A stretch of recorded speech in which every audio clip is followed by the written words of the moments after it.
Welcome classic rock fans to one of my top 10 listing videos, and today I want to think about ideally 10 albums that would serve as a perfect introduction to progressive rock. Albums on this list, many of you will argue, are perhaps not prog or prog light. Albums that perhaps just tickle the underbelly of the genre and serve as a gateway drug to the hard stuff. It's a sad story often told, a little bit of ELO at the party, some Supertramp between friends, just socially.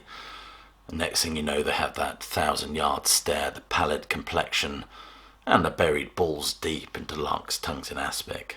This video is kind of how to introduce somebody to the rather complex and strange world that is this music. You could argue that albums that are intended as a bit of prog foreplay, if you like, just to get somebody lubed up in anticipation of a rigorous fisting from a 20-minute keyboard solo and capes.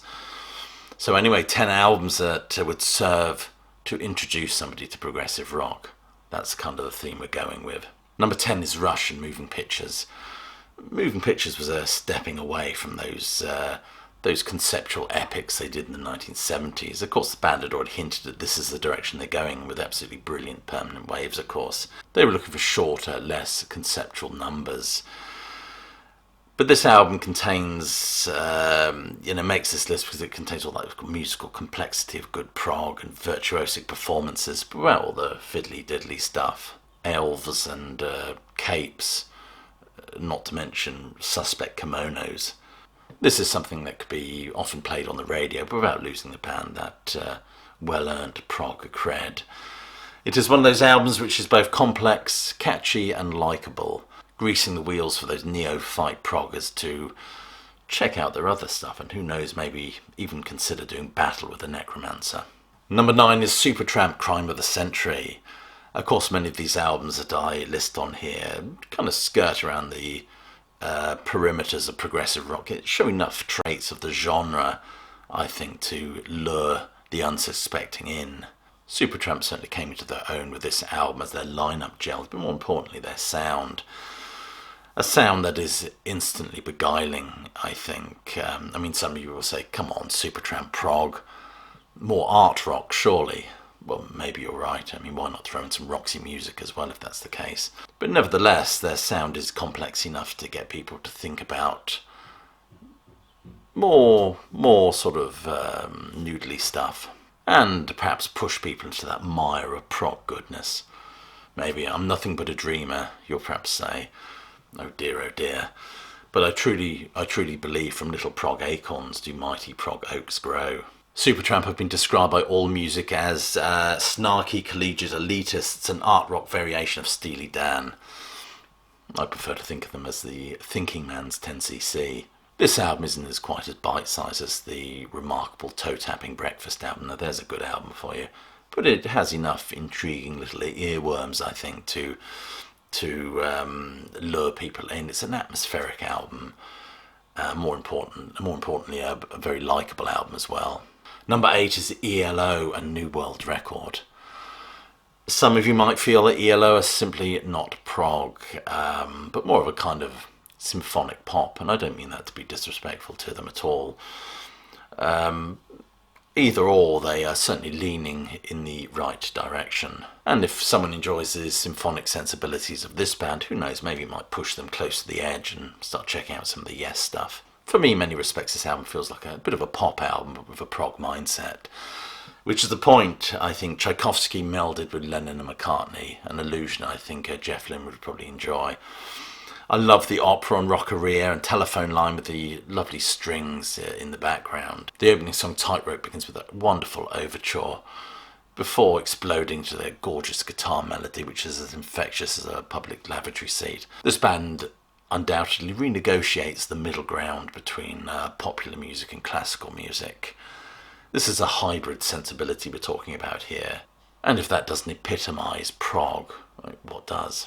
Number 7 is Genesis and Trick of the Tail. Phil's vocals may lack that kind of soft purr that came with Gabriel's voice, and of course Phil doesn't prance around the stage dressed as some malevolent begonia either. They're more appealing here, I think more mainstream. I think this album is perfectly placed on this list for that reason.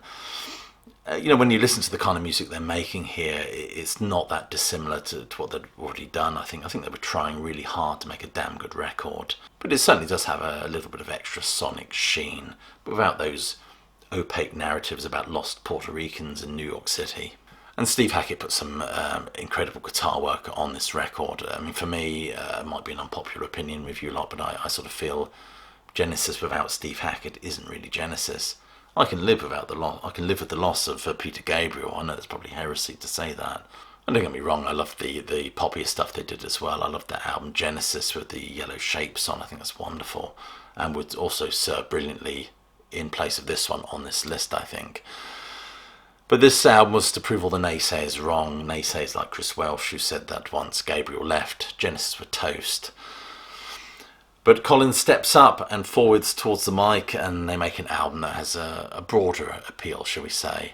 The pop years weren't too far away, but the prog sensibility was still very much apparent on this one. Number 6 is Marillion and Fear.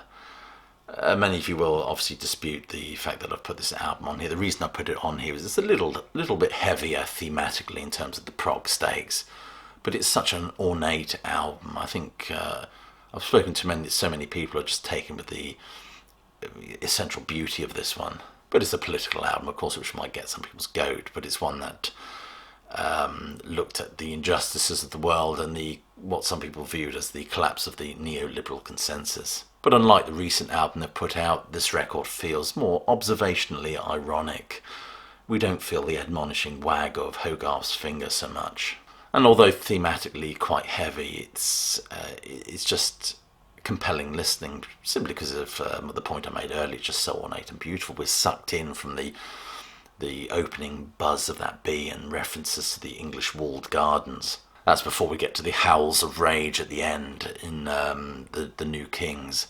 Is nothing ever true, Hogarth opines. But it's an album that undoubtedly seized the zeitgeist, as well as the testicles of Middle England. But nevertheless, I adore this record, and I think it's very rewarding for the patient listener that just may have their radar turned progwards.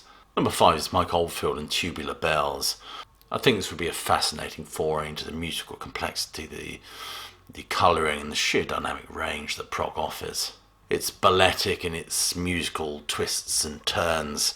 This is a groundbreaking synth prog proto-chill-out album, maybe even an early example of the ultimate soundscaping record, perhaps. This album boasts about 10 instruments which Oldfield plays during these sessions, which in itself should recommend it as a curiosity. From various guitars and keyboards and percussive bits. I read somewhere that this album took about 2,000 overdubs. I don't know if that's true or not, it sounds a bit excessive to me, but you never know. It is a musical piece of ingenuity and quite beguiling, I think.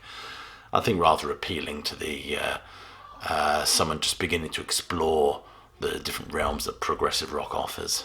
Number 4 is the Yes album. Now, interesting, 90125 was my introduction to Yes. And as well as that album, there was that VHS concert, wasn't there, which I bought and absolutely loved. And of course, on that concert is Starship Trooper. I think you get the connection here. And of course, then I wanted to hear the album that contained Starship Trooper, and subsequently was absolutely hooked after I heard that record. I often wonder if 90125 would serve as a great introduction to Yes now, but I often wonder if the sound is too, perhaps rooted in the 1980s, attendant of images of chinos and mullets.